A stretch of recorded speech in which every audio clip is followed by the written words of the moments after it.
Supergiant is at it again with another patch for their awesome dungeon roguelike, Hades. With the Murder Death Kill update, they introduce Thanatos and two variants for the first boss of the game, the Twisted Sisters, Alecto and Tisiphone. But there's a lot more to the Murder Death Kill update than that. Murder Death Kill! Hey guys, this is Jawless Paul, and in this video I'm going to dive into some of the highlights of this patch and why I think this might be the game's best update yet. Let's get into it. Our tale of the Underworld Prince is far from finished, but the rest of it shall have to wait until another time. First, we'll talk about the new characters. We've always heard that Megara was one of the Fury sisters, and those who are well read in Greek mythology will recognize Alecto, the tormentor of passion, and Tisiphone, the tormentor of murder. These two new Furies are now possible boss battles at the end of Tartarus who try to keep you from progressing to Asphodel. The two new Furies have distinct personalities and are, in my opinion, a much greater challenge than Megara. We'll start with Alecto. So Alecto is the Fury of passion, and she's got like a rage meter that builds up over the time as you're fighting her. So rage builds up, and as she gets a higher rage meter, the attacks start coming faster, and this can be kind of difficult to deal with, particularly because she, her moveset is different from Megara, and so kind of being able to predict those is extra challenging when her attacks are coming at kind of different times, and they're getting faster and faster. And then at the end of the battle, or near the end of the battle, she starts sending out these kind of shuriken projectiles which float around the room, and they do damage to you, but they also knock you back, which can be really annoying when you're trying to line up shots with the bow or any other weapon that you kind of have to stand still for. She eventually gets like 3 or 4 of them floating around the room, and she spawns minions, although she doesn't spawn as many as Megara does. So definitely an interesting challenge with Alecto. The other Fury is Tisiphone, the tormentor of murder. She does a few different things. She doesn't have a rage meter, but she has some kind of, I don't know, at least when I played against her, I felt like she was really hard because she had these combo attacks that I couldn't really predict. Like I couldn't tell what she was going to do. And, you have to do you have a different way of avoiding damage with each of them. And I kind of felt like a really hard time telling what she was going to do next. And then in addition to that, so she's got these combo attacks, and then she like changes the size of the room, so she makes at different points in the battle, or different, like when she's at different hit percentage, like you've done damage to her, she will make the room quite a bit smaller and change the layout of the room a little bit. And that was the first time I fought her, I almost died to her. Like she took out all of my death defiance, and I was like so convinced. I was playing her on stream, and I was so convinced she was gonna end me right then and there, but made it past her. But yeah, so she's definitely a challenge. Once again, I find these two to be a lot more challenging than Megara, although if I remember, I'm remembering now that it took me a long time to beat Megara, so probably just need to figure out their timing and their all their actions and find where their weak spots are. But yeah, so that's the Fury Sisters. In addition to the Fury Sisters, though, we also got another character, Thanatos. So Thanatos is the brother of the Furies and is the twin brother of Hypnos, that guy who kind of stands at the front and tells jokes about how you died. So Thanatos apparently was missing or something. Like there's a little bit of dialogue before your next mission after the new patch dropped between Hypnos and Hades, where Hades is kind of like, hey, check the roster, where's my blah blah blah, and then you head out into the world and you find Thanatos. Now, Thanatos isn't a boss. You don't fight Thanatos.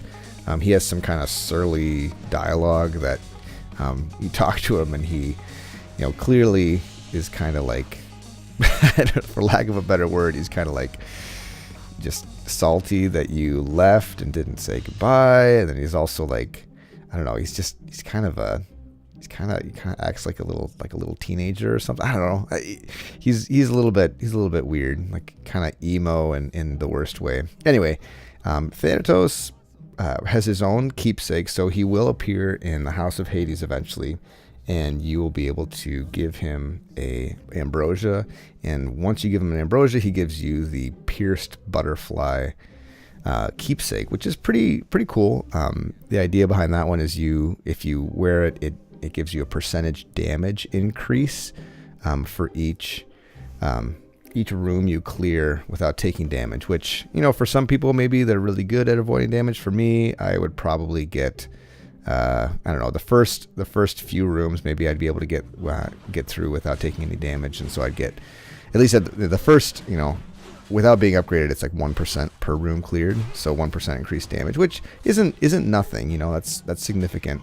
But, once I get to, like midway through Tartarus, it's really, I don't know, I really have a hard time avoiding any damage in a room. And then certainly once I get to Asphodel, it's very difficult for me. It's always been difficult for me to avoid damage there. So that's kind of an interesting thing. So I imagine it's something that as you're upgrading it, obviously it'll get better and better, but as you practice, you'll get better at avoiding damage, which is, if you can avoid damage, you'll do a lot better in the game in general, which is pretty typical of roguelikes anyway. And then the other thing that Thanatos does, so he provides that keepsake, but he appears in the dungeon, so he'll appear in Asphodel or Tartarus, and what he does is he changes the room, so you'll have you'll go into the room just like any other, and you'll have a reward, and then he'll talk to you, and it's kind of like a challenge room, so you start fighting enemies, and he's fighting as well, and if you kill more of the enemies, then you get a bonus. If you win the challenge, he will give you a centaur heart, which is pretty significant. Pretty significant reward. So you get that in addition to whatever the room bonus was going to be. So pretty cool. It's a little tough. The first time I did it, I was like, I got almost no kills at all because the room was really big, and the way that it works, he's got like he'll put like a death sentence on individual monsters. So like they've got a little like scythe hovering over their head, and after a few seconds, they die. They like insta kill, like it does 9,999 damage. So those you have to either kill really fast or just kind of write off as, you're not going to get that one. Or the other attack that he does is kind of an area attack where he kind of marks a pretty large area of the map, approximately the size of the secondary attack of the Adamant Rail, maybe a little bit bigger. I can't remember exactly. And anything that's after like 2 seconds maybe, or maybe a second and a half, anything in that area takes 9,999 damage. Not you, but any monster. So there's some strategies to winning these. Obviously, as much if you can pump out a lot of damage, that's great. Or if you can kill things in an area, that's good. I think the best I had was with some Poseidon buffs, and then I would knock. Whenever I'd see the little mark on the ground, I would try to knock everyone out of that area. So at least if even if I couldn't kill them in time, they wouldn't take the huge chunk of damage. So that worked out pretty well. But the other 2 times I've met him, once more in Tartarus and once more in Asphodel, I think, he beat me pretty handily. So I'm just probably not doing damage fast enough. I don't know. So that's Thanatos. Pretty cool addition to the game. It's nice to get more buffs, I think. It did seem like as I was playing recently, like I was getting a whole lot more buffs than I ever used to when I first started. So that's kind of interesting and kind of nice too. So those are the new characters. In addition to that, they also added some new boons. They added a new boon class called Wrath. So it doesn't affect any of your regular attacks, but it's like you have a wrath meter now, and when that you increase your wrath meter by doing damage and taking damage, and different gods provide different kind of like wrath attacks, I guess. I don't know what to call them. Wrath attacks, and so once your meter is filled up to a certain amount, it doesn't have to be completely full. But once it's filled up to a certain amount, you can unleash it, and different gods have different attacks. So the first one that I got was the Poseidon one, and that basically you go flying around the room and knocking things back and doing damage, and you're invulnerable during that time. But there's others as well that either make you might do damage, but you're not invulnerable, or they like for the Ares Wrath, you become a blade rift that flies around, as you can imagine how that goes.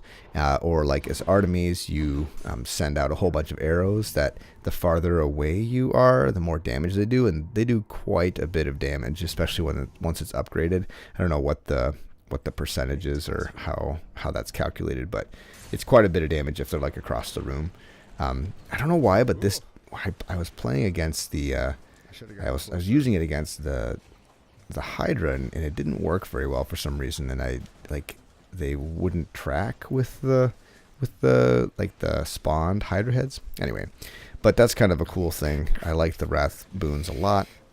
They also added these combo boons. So if you had a certain boon from one god, and then you got another boon from another god, then you would potentially, once you saw that god again, you could get a combo version of the boon. So I found one recently where I had taken a festive fog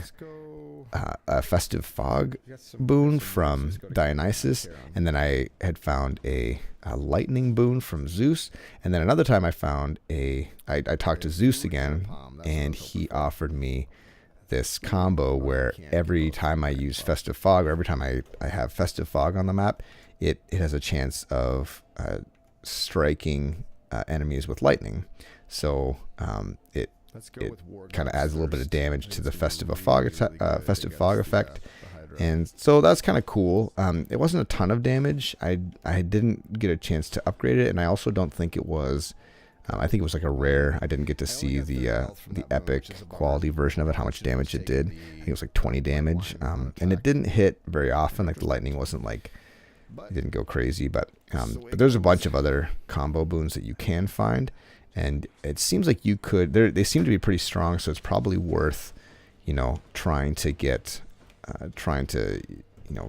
those set up. Like you could get, if you took the keepsakes of one god to ensure that you got that one of their boons, and then grab, once you get to the end of Tartarus, you get the keepsake of another god that you could combo with later on.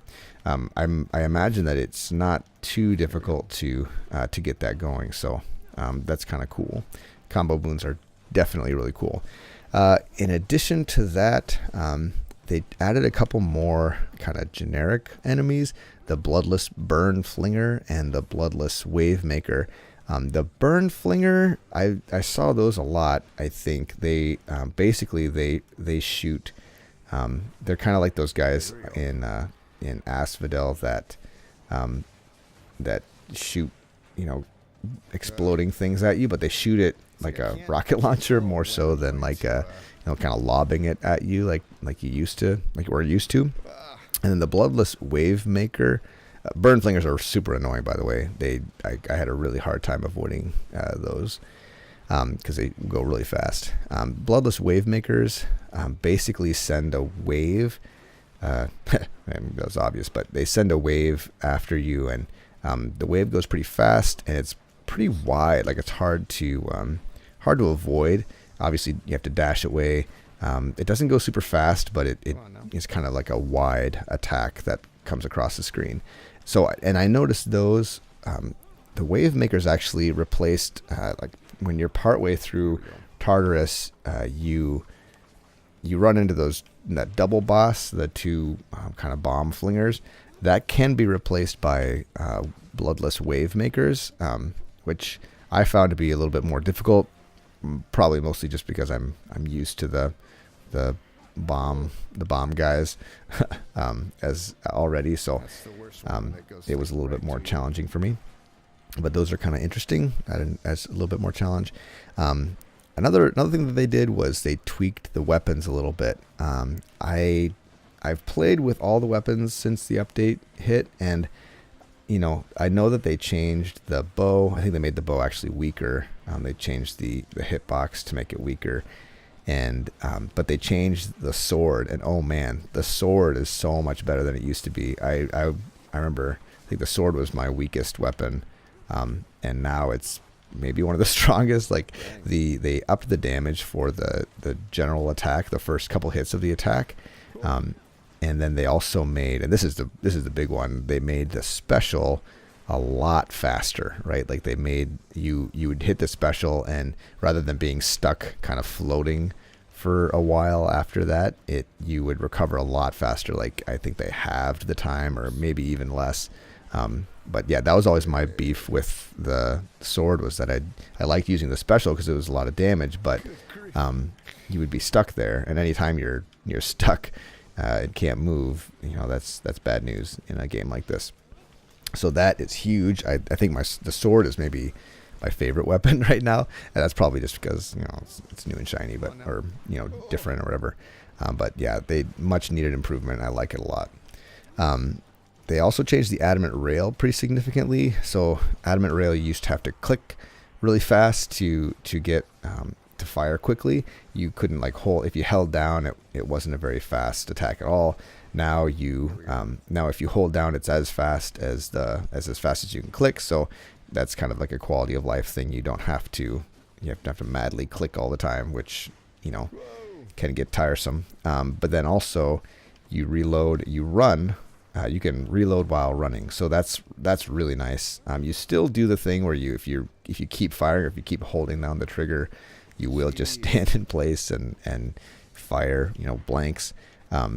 But once you do let go and he automatically reloads, you can run around while reloading. So that's really, really nice. Adamant Rail, I think, got a lot better because of that. So yeah, I don't know if you can tell, but I really like this update. I played a lot. And I'll probably play some more. I'll be streaming some more, but really like all the new boss battles, the new Furies. That adds a cool new challenge and kind of a sense of randomness. Like you don't know what you're gonna get. That's really cool. And the quality of life changes to the weapons are amazing. I mean, just how much better. You just have to try it to believe it. The sword is just so much better. Feels so much better. And then the Wrath Boons are a lot of fun. I mean, they really changed the way, the dynamic of some of those fights. If you can find a Wrath Boon, you can almost build your whole build could be around the Wrath Boon if you want. There's a lot of boons that lower the threshold for being able to use your Wrath Boon, so you don't need as much Wrath, or it lasts longer. So those can be really strong, and I think you can do a whole build around it, but I haven't exactly tried that. But that would be a lot of fun. And then the duo boons are awesome as well. So I've always felt like there already are a lot of synergies in the game, that if you can get certain boons or certain gods together, it can be really, really strong. And now they've kind of taken that kind of the next logical step, which I like a lot. Being able to combine different god boons makes the game a lot richer, and you've got a little bit of strategy involved with that now. So huge fan of all these updates. I think they really knocked this one out of the park, and it's a lot of fun. And I don't know, just a lot of good things in this one. It may sound like I'm paid by Supergiant, but I'm just so freaking impressed by this game, and it just keeps getting better every month. The next update, I guess, is a little bit longer. It's about 2 months away.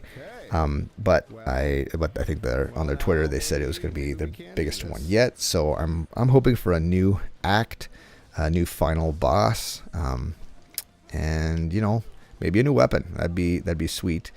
But we'll have to wait and see. Well, guys, have you had a chance to try out Hades yet? Leave your thoughts and opinions on the game below. Thank you so much for watching. If you enjoyed this video, please consider subscribing. It helps me out a lot. And maybe hit the bell notification to see when I'm streaming. Take it easy, guys. Murder, death, kill.